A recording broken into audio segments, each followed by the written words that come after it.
बायजू जो कि education technology में काम करने वाली एक कंपनी है, आपको बता दें कि कंपनी के जो चैलेंजेस हैं वो कम होने का नाम ही नहीं ले रहे हैं। जहाँ कि अगर हम प्रेजेंट में कंपनी की बात करें तो कंपनी लगभग 1.2 अरब डॉलर के कर्ज में डूबी है। एंड फिलहाल अगर हम शनिवार की बात करें तो शनिवार को कंपनी ने एक रिपोर्ट में बताया कि जो फाइनेंशियल ईयर मार्च 2022 था वहाँ पे जो कंपनी का प्रॉफिट था वहाँ पे कंपनी को 2250 करोड़ का लॉस हुआ है। तो यानी कि यहाँ पे अभी कंपनी एक ऐसी सिचुएशन में नहीं है जहाँ पे कंपनी अच्छा खासा रेवेन्यू जनरेट करके दे रही हो या कंपनी का प्रॉफिट अच्छा खासा हो। वहीं अगर हम इससे पहले साल की बात करें तो उस साल में कंपनी को लगभग 2406 करोड़ रुपए का लॉस हुआ था। देन एक पॉजिटिव साइड कंपनी के लिए ये है कि कंपनी का जो रेवेन्यू है यानी कि जो कंपनी की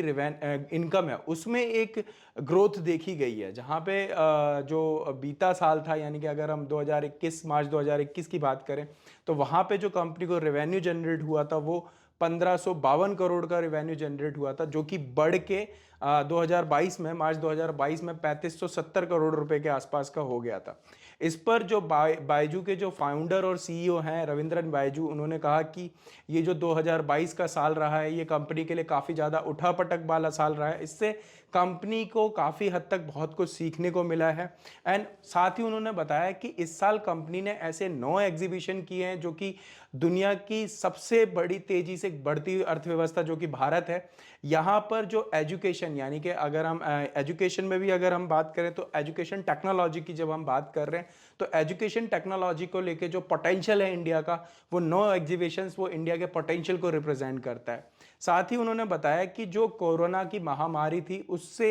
दुनिया में काफ़ी ज़्यादा चेंजेस आए जिसका इम्पैक्ट इनके जो बायजू का एजुकेशन टेक्नोलॉजी बिजनेस है यहाँ पे भी इसका इम्पैक्ट देखने को मिला और इससे कंपनी को काफ़ी हद तक बहुत कुछ सीखने को मिला। साथ ही उन्होंने ये भरोसा जताया कि आने वाले जो अपकमिंग ईयर्स हैं इनमें कंपनी एक स्टेबिलिटी के साथ स्टेबिलिटी और प्रॉफिटेबिलिटी दोनों को आगे लेके चलेगी और तेजी से ग्रोथ करेगी, इस चीज़ का उन्होंने भरोसा जताया। अब बात ये करते हैं कि ये जो 21 और 22 में कंपनी को लॉस सफ़र करना पड़ा है, मार्च 2021 का फाइनेंशियल ईयर की बात करें या मार्च 2022 के फाइनेंशियल ईयर की बात करें तो यहाँ पे जो कंपनी को लॉस का सामना करना पड़ा उसके कुछ रीजंस भी रहे हैं। तो वो जो रीजंस रहे हैं उसमें सबसे बड़ा चैलेंज तो जो था वो ये रहा है कि जहां पहले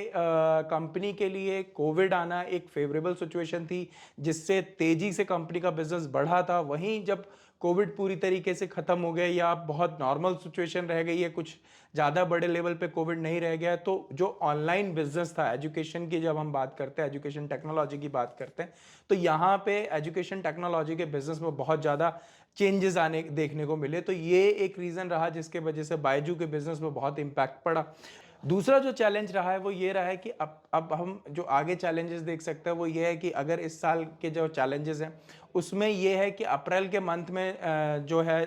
बायजू है उस पर छापेमारी हुई थी। देन हाल ही में बायजू के अकाउंट्स के ऑडिट करने की एक तरीके से जांच करने के आदेश दिए गए थे। अब उसके बाद क्या हुआ, जांच के घेरे में आने के बाद जो कंपनी का ऑडिटर था उसने ही इस्तीफा दे दिया था। तो ऐसे कुछ चैलेंजेस है जो प्रेजेंट में बायजू को फेस करने पड़ रहे हैं और पहले भी कंपनी को एक कोविड के चेंज के वजह से भी एक चैलेंज का फेस करना पड़ा। तो उम्मीद करते हैं कि बायजू के सीईओ और फाउंडर ने जो कहा कि आने वाले टाइम पे कंपनी को एक स्टेबिलिटी और प्रॉफिटेबिलिटी की तरफ लेकर जाएंगे, अगर ऐसा होता है तो कंपनी के लिए भी काफ़ी हद तक अच्छा रहेगा। फिलहाल ये थी कुछ जानकारी जो हमने आपके साथ शेयर की। ऐसे ही जानकारी के लिए बने रहिए इंडिया न्यूज़ बिजनेस के साथ। अगर आपको यह इन्फॉर्मेशन पसंद आई है तो वीडियो को लाइक करिए, चैनल को सब्सक्राइब करिए, कमेंट करके अपना फीडबैक दीजिए।